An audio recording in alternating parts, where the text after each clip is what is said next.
रात को शौहर से झगड़ा हुआ और शौहर ने गुस्से में तलाक दे दिया। सुबह माफी मांगी, लेकिन मौलवी साहब के पास ले गई। मौलवी साहब ने कहा हलाला करवाना जरूरी है। घर में छोटा देवर था, उससे मेरा निकाह करवा दिया गया। मैं कमरे में बैठी देवर का इंतजार कर रही थी कि बच्चा, लेकिन जैसे ही देवर कमरे में आया उसने आते ही मेरे साथ। मेरा नाम शबन है और मैं बहुत ज्यादा खूबसूरत थी, और जब मेरे माँ बाप ने मेरे लिए रिश्ता तलाश करना शुरू किया तो उन्होंने यह बिल्कुल नहीं देखा कि मेरे लिए कोई खूबसूरत लड़का तलाश करें, बल्कि उन्होंने देखा कि अमीर लोग और मेरे लिए एक अल्लादीन नाम के लड़के को पसंद कर लिया। वैसे तो उसे लड़का कहना तो नहीं चाहिए, क्योंकि उसकी उम्र 34 साल थी और मेरी उम्र 21 साल। पर उनका घर काफी बड़ा था और उनके घर में माँ और सिर्फ एक छोटा भाई था, जिसकी उम्र मुझसे भी छोटी थी। यह लोग बहुत ही शरीफ और अच्छे थे। जब मेरे अब्बू ने उनके बारे में पता करवाया तो उन सब ने यही कहा कि बहुत अच्छे लोग हैं। लेकिन शादी वाले दिन ही मेरे शौहर ने मुझे बुरा भला कहना शुरू कर दिया कि मेरे घर वालों का ख्याल रखना और मेरा छोटा भाई मेरे लिए औलाद जैसा है। मैंने उसे बाप की तरह पाला है, क्योंकि जब वह 2 साल का था तो मेरे वालिद साहब इस दुनिया से चले गए थे। मेरे देवर की उम्र 16 साल थी और वह बहुत मासूम था। उसकी उम्र 16 साल जरूर थी, लेकिन उसके अक्ल 12 साल के बच्चे जैसी थी। वह कहता कि भाभी आप बहुत ज्यादा प्यारी है। मुझे तो पता ही नहीं था कि मेरी भाभी बहुत ज्यादा प्यारी होंगी। मेरे लिए अक्सर अपने स्कूल से चीजें लेकर आया करता, मुझे अपने मोबाइल में बहुत चीजें दिखाता और मेरे पास मजाकिया चीजें भी भेजता था। उसका नाम जाकिर था। मेरी जिंदगी अच्छी जा रही थी, लेकिन मेरे शौहर के अंदर मेरे एहसास की कमी होने लगी, क्योंकि जब हम शादी में जाते तो लोग कहते कि कितनी प्यारी बीवी मिली, तुम्हारी तो किस्मत बहुत अच्छी है। मेरे शौहर के एक दोस्त ने तो मजाक में यह भी कह दिया कि लंगूर के हाथ में अंगूर आ गया। मेरे शौहर ने तो उस टाइम मुस्कुरा दिया, लेकिन बाद में उसका मूड खराब हो गया। इसके बाद मुझे मेरे शौहर ने कहना शुरू कर दिया कि तुम ज्यादा तैयार होकर मत जाया करो। एक दफा बिना मेकअप के गई, तब भी लोगों ने मेरी बहुत ज्यादा तारीफ की। इस रात मेरे शौहर मुझसे झगड़ने लगा। एक दिन मैं सुबह उठी तो मेरी सास ने कहा कि बेटा बाहर दूध वाला आ जाए, दूध ले लो। जब मैं दूध ले रही थी तो मेरा शौहर अचानक से वहाँ आया और मुझे बाजू से पकड़कर अंदर घसीट लिया। दूध भी मेरे हाथ से गिर गया। मेरी सास ने यह मंजर देखा तो कहा क्या हो गया है। मैंने भेजा था उसे दूध लेने के लिए, तो उसने कहा आपने क्यों भेजा इतनी प्यारी लड़की को। सुबह सुबह बाहर दूध वालों की नीयत खराब होती है। सुबह सुबह औरतों के घर जाकर उनसे बातें करते हैं, और तुम वहाँ पर क्या करने गई थी। तो मेरे शौहर ने कहा कि आज से तुम बुर्का पहन कर रहोगी। मेरी सास ने कहा कि हमारे खानदान में पहले किसी ने बुर्का नहीं पहना जो इसको बुर्का पहना रही हो। ठीक है, वह हिजाब करती है, बस इतना ही काफी है। लेकिन मेरे शौहर ने कहा कि नहीं, यह पूरा बंद बुर्का पहनेंगी तभी बाहर निकलेगी। मेरे शौहर ने मुझे आहिस्ता आहिस्ता डांटना शुरू कर दिया था, और एक दिन ऐसा हुआ कि मेरी सास ने कहा कि मैं उम्रा करने के लिए जा रही हूँ। बस सोचा था कि बड़े बेटे की शादी करूंगी तो उसके बाद उम्रा के लिए जाऊंगी। छोटा बेटा अभी बहुत ज्यादा छोटा है, इसकी शादी में तो टाइम है। मैंने अपनी सास को विदा कर दिया। मेरे शौहर ने कहा कि तैयार हो जाओ, शाम को पार्टी में जाना है। सब लोग अपनी बीवियों को लेकर आ रहे हैं। मैं थोड़ा बहुत तैयार हो गई, लेकिन जब पार्टी में गई तो सबकी नजर मुझ पर ही थी। यहाँ तक कि मेरे शौहर के बॉस ने भी मेरी तारीफ की। मेरे शौहर को बड़ा ही गुस्सा आ रहा था। जब घर आई तो मेरे शौहर ने कहा कि मेरा बॉस किसी की भी तारीफ नहीं करता, उसके आगे अपने सर काट कर भी रख दे, तब भी नहीं। और तुम्हारे कैसे घुर रहा था, आगे पीछे हो रहा था, बड़ी तारीफ कर रहा था तुम्हारी। मैंने कहा कि इसमें क्या बुरी बात है। मेरे शौहर ने डांटना शुरू कर दिया, अगर मैं तैयार नहीं होंगी तो लोग मेरे बजाय आपको देखना शुरू कर देंगे। बस यही मेरी गलती थी कि मेरे जुबान से अलग निकल आया और मेरे शौहर ने चीखना चिल्लाना शुरू कर दिया। उसने मुझे तलाक दे दिया। अपने शौहर के मुंह से 3 तलाक सुनकर मैं हैरान रह गई और जमीन पर बैठ गई, और फिर मैं बेहोश हो गई। होश आया तो मेरा और मेरे करीब बैठा था। मैंने कहा कि दूर रहिए, आप मुझे तलाक दे चुके हैं। मैं बुरी तरह रोने लगी तो मेरे शौहर ने कहा कि नहीं, ऐसा तलाक नहीं होता। सुबह हम मौलवी साहब के पास गए तो उन्होंने कहा कि तलाक हो गई है, क्योंकि तुमने 3 दफा कहा और औरत ने सुन लिया, अब हलाल करना पड़ेगा। मैंने कहा कि कोई हलाल नहीं करना, मैं अपने घर जाऊंगी। मेरा शौहर मेरे कदमों में बैठ गया और माफी मांगने लगा कि मुझसे गलती हो गई, मुझको माफ कर दो, मैं तुम्हारे बगैर नहीं रह सकता। अभी तो हमारी शादी को 1 साल भी नहीं हुआ। मैंने कहा कि ऐसा तो आपको पहले सोचना चाहिए। मेरा शौहर बार बार मुझसे गुजारिश करने लगा कि मुझे माफ कर दो, तुम्हारा कोई कसूर नहीं था, तुमने कोई बेवफाई नहीं की थी। मैं गुस्से में था और मेरा गुस्सा तुम पर निकल गया। मैं क्या करूं? मर्द से भी तो गलती हो सकती है ना। जब हम लोग वापस आए तो मेरी आंखों में आंसू थे। मेरे देवर ने देख लिया। मैं कमरे में आ गई।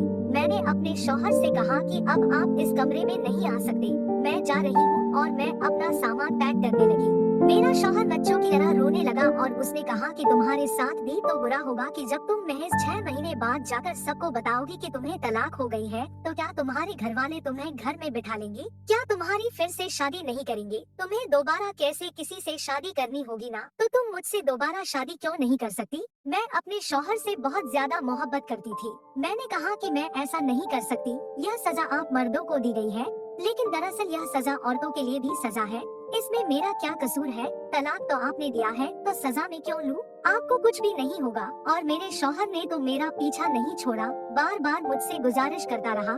फिर मैंने कहा कि हलाला किसके साथ करवाएंगे? कौन है हलाला करने के लिए? तो अचानक से कमरे के दरवाजे पर दस्तक हुई और मेरा देवर अंदर आया। उसने कहा कि भाभी को क्या हुआ? मैंने उन्हें और रोते हुए देखा और आप लोग लड़ाई झगड़ा क्यों कर रही हैं? मेरे शौहर ने देवर को समझा बुझाकर बाहर भेज दिया और खामोश हो गया, और इसके बाद कहा अपने भाई के साथ तुम्हारा हलाला करवा लूंगा, वैसे भी बच्चा है, उसे इन सब चीजों की समझ नहीं। मुझे नहीं पता था कि यह सब क्या हो रहा है। मुझे यह भी नहीं पता था कि हलाला इस तरह होता भी है या नहीं। मेरी जिंदगी मेरे शौहर के हाथों खिलौना बन चुकी थी। वह जो चाह रहा था वह मेरे साथ करता जा रहा था।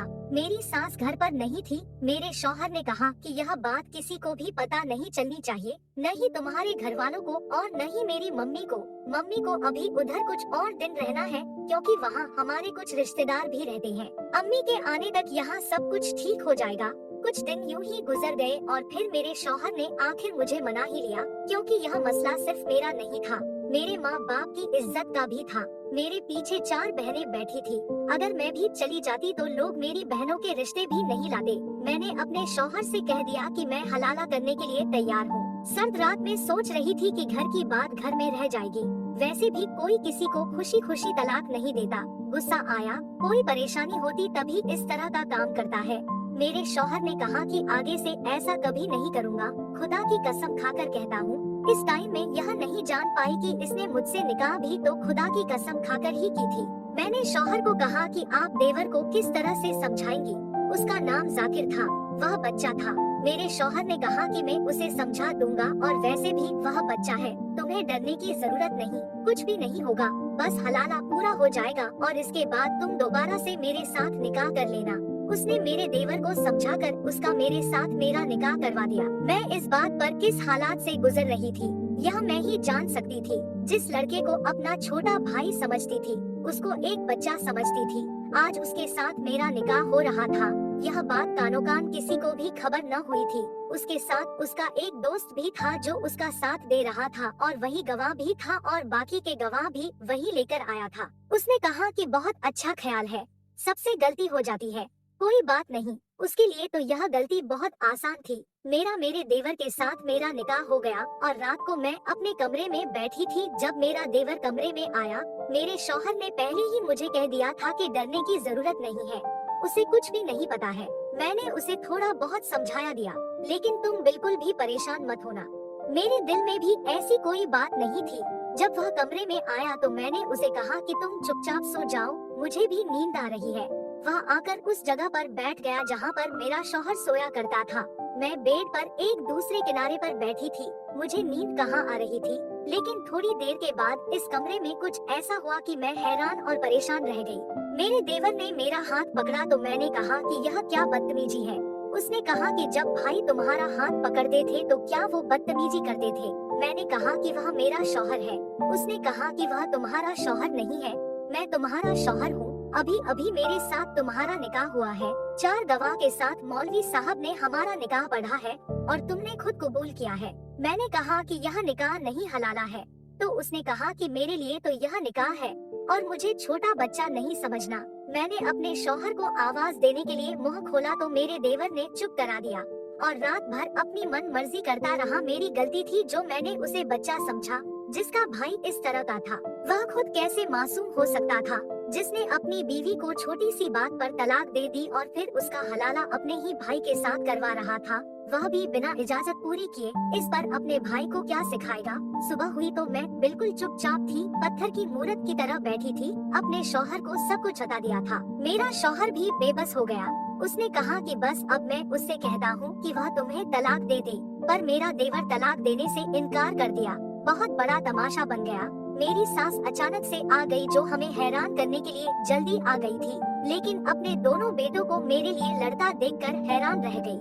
यह बात मेरी सास को भी पता चल गई थी और मेरे घर वालों के सामने भी सारी बात आ गई कि यह सब कुछ हुआ है। सारे लोग सर पकड़कर बैठ गए कि हम लोग उनके पीछे क्या करते रहे। उन्होंने इतना बड़ा तमाशा बना दिया। जब सारे लोगों ने मुझे अपने साथ बिठाया बात करने के लिए, सबका ही अपना सवाल था। मेरे शौहर का कहना था कि मुझसे गलती हो गई। मैं तो अपनी गलती को सुधारने की कोशिश कर रहा था। इस्लाम में यह तरीका इसलिए बताया गया कि अगर किसी से गलती हो जाए तो अपनी गलती को ठीक करने की कोशिश करे। दूसरी तरफ मेरे देवर का यह बयान था कि मुझे पहले से ही भाभी पसंद थी और अगर मेरी शादी उनके साथ हो गई है तो इसमें क्या बुरा है। मैं तलाक देना नहीं चाहता, मुझे तलाक नहीं देनी। सब ने कहा कि तुम्हारी उम्र छोटी है, तुम्हारी भाभी तुमसे 12-13 साल बड़ी है। तो मेरे देवर ने कहा कि मेरा भाई भी तो भाभी से 12-13 साल बड़ा है। सब मेरी सास को कहने लगे कि आपने बेजोड़ शादी क्यों की, आपकी वजह से आज इस मुकाम पर पहुंच गए हैं। मेरे माँ बाप परेशान थे, वह क्या कर सकते थे। मुझसे पूछा गया कि मैं क्या चाहती हूँ, तो मैंने कहा कि बस मुझे दोनों से ही निजात दिलवा दीजिए और मैं अपनी जिंदगी अपने तरीके से जीना चाहती हूँ, गुजारना चाहती हूँ। मेरी बात पर तो किसी ने बोला तक नहीं, लेकिन फिर अम्मी ने देवर को समझाया कि तुम अभी छोटे हो, तुम्हारे पढ़ाई के दिन स्कूल से आवेदन निकले नहीं और अपने भाई की बीवी के साथ में शादी करनी है। जब तुमने कहा था कि तुम्हें तलाक देना है तो पेट में तलाक देना था, लेकिन तुमने अपने दिमाग में ही प्लान बना लिया कि मैं तलाक नहीं दूंगा। यह तो एक बहुत बड़ा धोखा है। तुम अपनी बात से मुकर रहे हो। सबने मेरे देवर के खिलाफ बातें की और उसे मजबूर कर दिया। उसने मुझे तलाक दे दिया और मैं इधर पूरी करने के लिए अपने घर चली गई।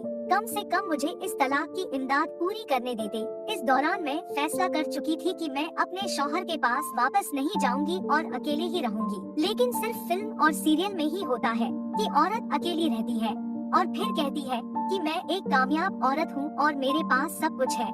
मेरे घरवाले ही मेरे खिलाफ हो गए। उन्होंने कहा कि अंत में घर नहीं बिठा सकते, हमको फिर से तुम्हारी शादी किसी के साथ करनी है तो फिर तुम अपने पहले वाले शौहर के साथ चली जाओ। मैं अपनाना चाहता हूँ। उसने कहा कि मैं बदल गया हूँ, मैं तुम्हारा बहुत ख्याल रखूंगा, लेकिन मैं फिर भी वापस नहीं जाना चाहती थी। लेकिन मेरे माँ बाप ने मुझे जबरदस्ती घर से बाहर निकाला। उन्होंने कहा कि हम तुम्हें घर में नहीं रख सकते, तुम हमें अपना ऑप्शन न समझो। तुम्हारा शौहर को बड़ा अफसोस हुआ है। मुझे और इस बात पर भी यकीन हो गया कि औरतों का तो कोई घर ही नहीं होता और मर्द के बिना औरतों की कोई इज्जत नहीं होती, चाहे वह बाप, बेटा, भाई हो या फिर शौहर। अगर उसके साथ कोई मर्द नहीं है तो उसकी कोई इज्जत नहीं। मैंने अपने घर वालों को कुछ नहीं कहा। मैंने अपनी जुबान पर ताला लगा दिया और फिर से मेरे शौहर के साथ ही मेरी शादी कर दी गई। हम दोनों फिर से एक मियाँ बीवी हो गए थे। लेकिन मेरे शौहर ने कहा कि मैं इस घर में नहीं रहूंगा, अपनी बीवी को लेकर अलग हो जाऊंगा। इस बात पर मेरी सास ने शोर मचाया, लेकिन मेरे शौहर ने किसी की भी बात न सुनी। उसने एक किराए पर घर ले लिया और मुझे वहाँ पर शिफ्ट करवा दिया। हम घर वालों से काफी दूर हो गए थे, मुलाकात भी बहुत कम होती थी। मैं पहले जैसी नहीं रही थी, बात बात पर रो रही थी। रात को मुझे बुरे ख्वाब आते हैं। मेरा शौहर भी मुझको लेकर बहुत परेशान रहता है।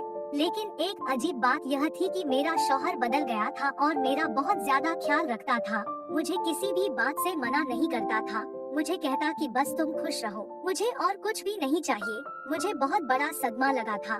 मेरे शौहर ने मुझे डॉक्टर को दिखाया और मुझे ठीक होने में 2 साल लग गए थे। डॉक्टर ने कहा था कि इन्हें बहुत बड़ा सदमा लगा है, इनको खुश रखने की कोशिश किया करें। और अब मैं 2 साल के बाद ठीक हो गई थी।